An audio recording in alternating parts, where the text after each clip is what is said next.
नमस्कार, बहुत स्वागत है आपका। आप देख रहे हैं प्राइम न्यूज और मैं हूं आपके साथ श्रुति अंगद। हरियाणा डायरी में आप सभी का बहुत स्वागत है। हरियाणा के मुख्यमंत्री नायब सिंह सैनी ने कुरुक्षेत्र के केशव पार्क में 35वीं सब जूनियर राष्ट्रीय खो खो प्रतियोगिता का शुभारंभ किया।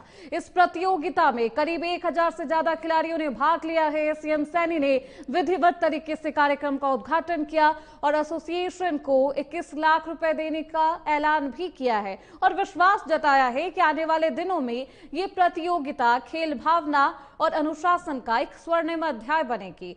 सीएम सैनी ने उन सभी का परिचय भी लिया, सबसे मुलाकात की है। संबोधित करते हुए कहा है कि आयोजन सिर्फ एक खेल प्रतियोगिता नहीं बल्कि भारत की खेल संस्कृति, युवा शक्ति और उज्जवल भविष्य का उत्सव है। साथियों, आज कुरुक्षेत्र की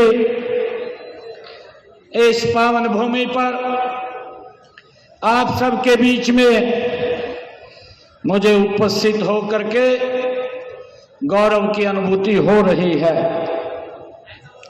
साथियों, ये वो धरती है जिस धरती से मानव मात्र के लिए भगवान श्री कृष्ण ने गीता का संदेश, कर्म का संदेश इस पवित्र भूमि से दिया है।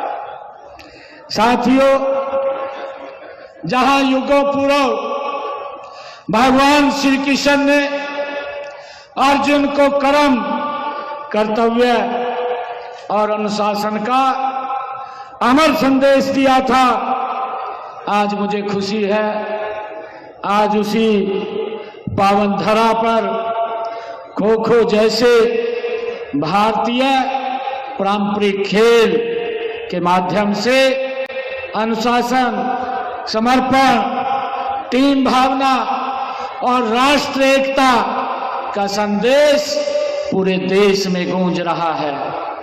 साथियों, ये केवल एक खेल प्रतियोगिता का शुभारंभ नहीं है, यह भारत की खेल संस्कृति, युवा शक्ति और उज्जवल भविष्य का ये उत्सव है। प्यारे बच्चों, मैं 35वीं सब जूनियर राष्ट्रीय खो खो प्रतियोगिता के इस शुभ अवसर पर आप सभी का विशेष रूप से देश के विभिन्न राज्यों, केंद्र शासित राज्यों से आए हमारे खिलाड़ियों और उनके प्रशिक्षकों का हरियाणा की वीर शौर्य और खेल भूमि पर मैं आप सबका हार्दिक स्वागत और अभिनंदन करता हूं। आप सब यहाँ केवल प्रतियोगिता में भाग लेने के लिए नहीं आए, बल्कि अपने साथ अपने राज्य की संस्कृति, अपनी मेहनत, अपने सपनों को लेकर के आज यहाँ आप लोग आए हैं।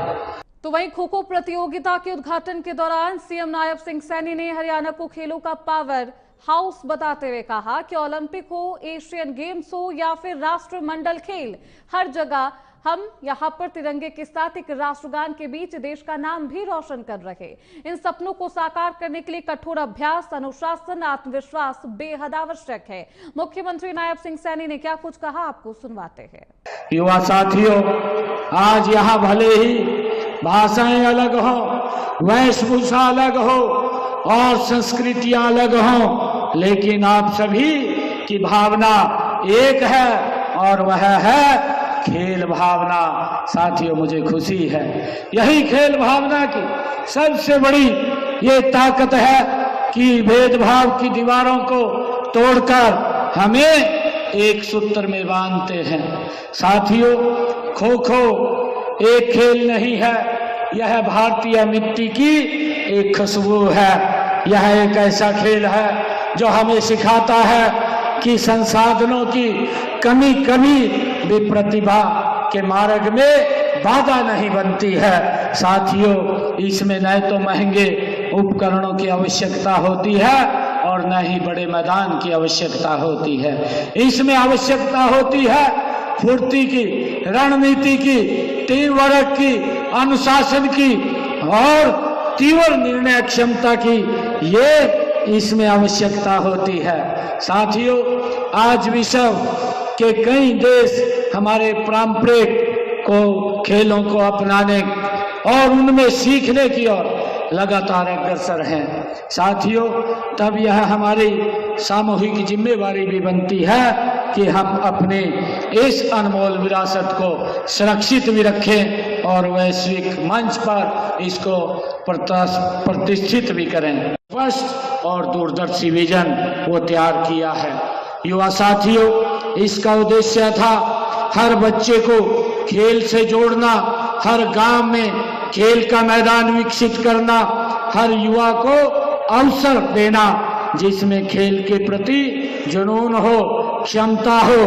और इसी उद्देश्य से हम प्रदेश में वर्ष भर विभिन्न प्रतियोगिताओं का आयोजन कर रहे हैं। साथियों, मुझे खुशी है देश के यशस्वी प्रधानमंत्री आदरणीय नरेंद्र मोदी जी ने भारत को 2036 के ओलंपिक के लिए तैयार करने और देश को एक वैश्विक खेल महाशक्ति बनाने के रूप में स्थापित करने का सपना देश के यशस्वी प्रधानमंत्री आदरणीय नरेंद्र मोदी जी ने देखा है। साथियों, उन्होंने खेलो इंडिया और फिट इंडिया जैसे अभियान इसी सोच का ही ये परिणाम है। प्रधानमंत्री जी का यह विश्वास है कि जो खेलेगा वही खिलेगा। और मुझे गर्व है कि हरियाणा सरकार ने इस राष्ट्रीय लक्ष्य की दिशा में निरंतर ठोस कदम हमारी सरकार उठा रही है। फिलहाल इसी के साथ हरियाणा डायरी में बस इतना ही। रुकेंगे छोटे से ब्रेक के लिए, फौरन लौटेंगे।